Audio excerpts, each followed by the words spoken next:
Olá, eu sou Gustavo Carril, do site Exame, e este é o programa Portfólio Pulso do Mercado.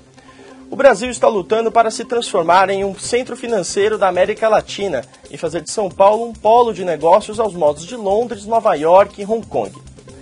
Para isso, em março deste ano, a Ambima, BMF Bovespa e Febraban se uniram para criar a Brasil Investimentos. Essa nova instituição tem a missão de integrar as bolsas da região e facilitar a entrada e saída dos investimentos no país. No programa desta semana, conversamos com Paulo de Souza Oliveira Júnior, ex-diretor da Bolsa e executivo que está à frente desta nova empreitada. Ele fala sobre a recente integração das bolsas do Peru, Chile e Colômbia e a missão de unir todo o continente. Confira a entrevista a seguir. Bom, Sr. Paulo, as bolsas do Chile, Peru e Colômbia anunciaram recentemente a integração das operações. Essa notícia é positiva? Bom, esse é um fato muito positivo, porque o que a Brain preconiza é justamente a integração dos mercados da América Latina. E a integração é uma ideia bem física, é um vaso comunicante. Então, primeiro você tem que ter o vaso e depois tem que comunicar. Ter o vaso significa ter estrutura, ter o mercado, ter a liquidez, ter a regra do jogo bem definida. E depois linkar esses vasos para que eles possam se comunicar. O que o Chile, a Colômbia e o Peru fizeram foi dar mais um passo nessa integração, nessa comunicação. Então existem regras, a regulação de cada um dos mercados, tem as comissões de valores locais, cada uma tem um nome ali, desses três países, que tiveram que estudar o que é preciso para poder integrar os mercados. Ou seja, um investidor chileno poder comprar no mesmo ambiente de negócios uma ação negociada na bolsa colombiana ou na bolsa peruana. Essa lógica que faz com que esses mercados se juntem é a mesma lógica que favorece com que depois eles se juntem com o mercado brasileiro. E o que falta aí para começar, para os primeiros passos de integração efetiva do Brasil com algum outro país da América Latina? Nós estudamos três etapas que são importantes, que é a tecnologia, ou seja, como que os sistemas vão se conversar. Então tem o que chama de matching engine, que é a máquina, computador de cada bolsa, que tem que falar a mesma linguagem. Então essa é uma parte que já está andando e que os protocolos de comunicação já são os mesmos e a conversa entre as bolsas está caminhando na parte de tecnologia. A segunda é essa parte mais importante, que é a regulação. Então o que a lei do país permite em termos de fluxo de divisas e fluxo, obviamente, de ativos, para que a liquidação, a custódia e a transação possa ser bem feita.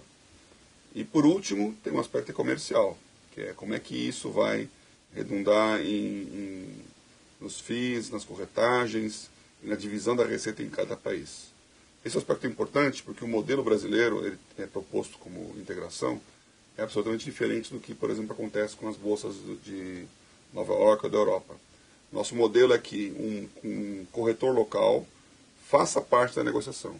Não estamos propondo que uma empresa do Chile venha se listar no Brasil e que o investidor do Chile venha operar o nosso sistema. Estamos falando que ele continue operando através do sistema que ele opera lá, broker local. Lá pela corretora chilena. Pela corretora chilena que ele conhece. Essa corretora chilena está ligada na máquina da Bolsa chilena. Certo. O computador chileno da máquina chilena está ligado na máquina da Bolsa brasileira, que tem um corretor brasileiro. Então, existe uma integração das bolsas, preservando esse ecossistema. Bom, a gente vê que a disposição do Brasil de criar esse centro é muito grande. Agora, é possível ver isso também nos reguladores e também nas empresas e bolsas da América Latina? Como que eles têm visto essa ideia do Brasil de liderar todo esse processo? Isso é interessante. Primeiro porque o Brasil tem uma imagem muito simpática em todos os países, como sendo um país que vai na frente, que faz as coisas, então é muito admirado. A bolsa brasileira é muito maior que todas as demais bolsas. Então, nós temos aqui em todos os aspectos, tem o aspecto do market cap, que é o valor de mercado das ações listadas, o aspecto de transação, que é o volume de negociação.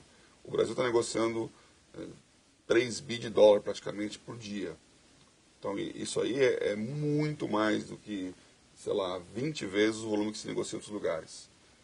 E o Brasil também tem a presença do investidor estrangeiro aqui. Então as empresas brasileiras não precisam ir para os Estados Unidos ou para a Europa para ter liquidez. Isso tudo é muito admirado. Agora, a preocupação é como que isso vai acontecer para que o investidor chileno e a empresa chilena se beneficiem. Do ponto de vista da empresa, ela poderia vir para cá. Então, ela se listaria aqui.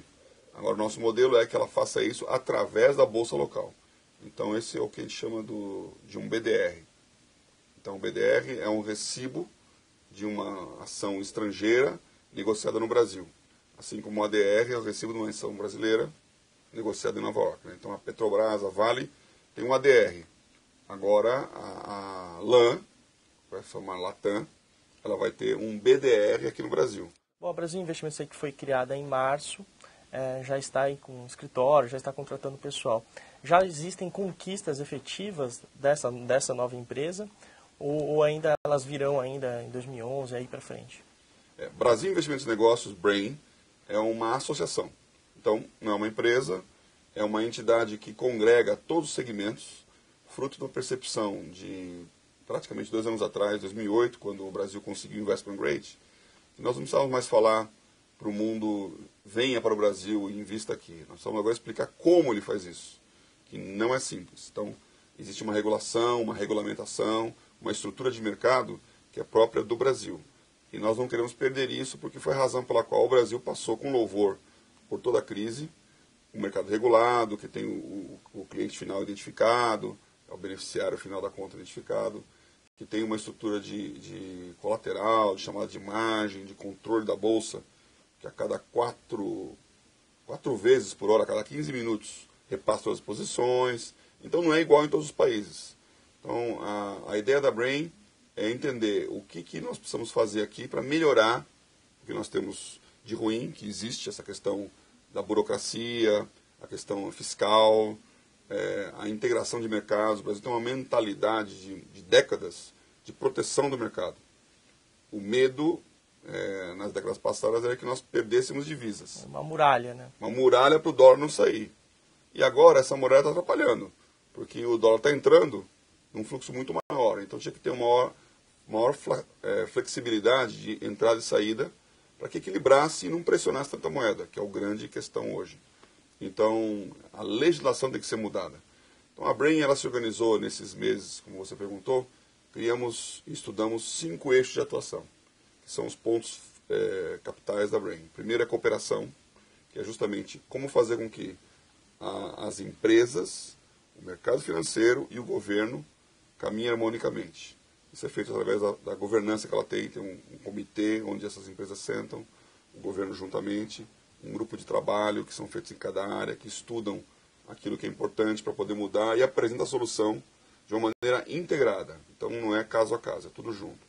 Também cooperação tem a ver com a América Latina, ou seja, como integrar os demais países. Como eu falei, todos estão muito curiosos de entender como isso vai acontecer e, obviamente, não querem perder, e eu acho que tem razão para não perder realmente. Todos crescem.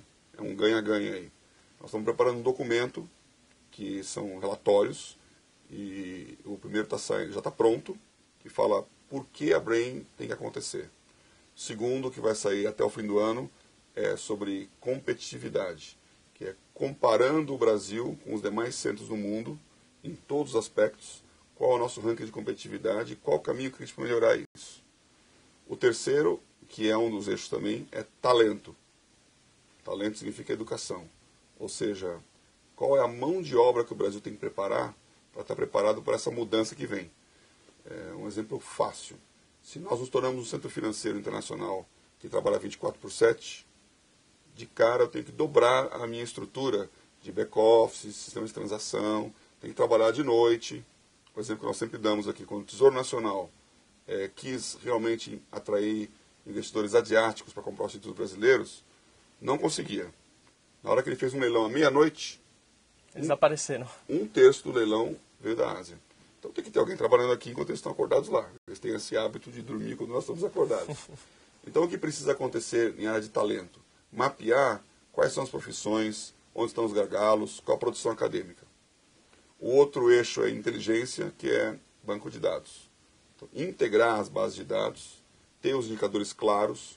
Quando um chinês quer vir para cá, como ele faz? Então, onde ele acessa? Onde estão as informações que ele precisa? Então isso parece simples, mas é bem complexo. E para alguém que não está acostumado nos meandros aqui, mais ainda. Então nós vamos facilitar esse caminho. e, por último, imagem. Esse caminho, tudo por um portal, a ideia é fazer isso? Exato. É um portal que faz o acesso à base de dados muito, muito prático. E que também faz a parte da propaganda, que é o imagem. Bom, tá certo, Sr. Paulo, muito obrigado pela sua presença no nosso programa. É um prazer, sempre à disposição. E, aliás, quem estiver interessado, né, o site da Brain é esse, www.brainbrasil.org. Obrigado, então, Sr. Paulo, mais uma vez. Bom, e a vocês, muito obrigado também pela audiência. Até a próxima semana.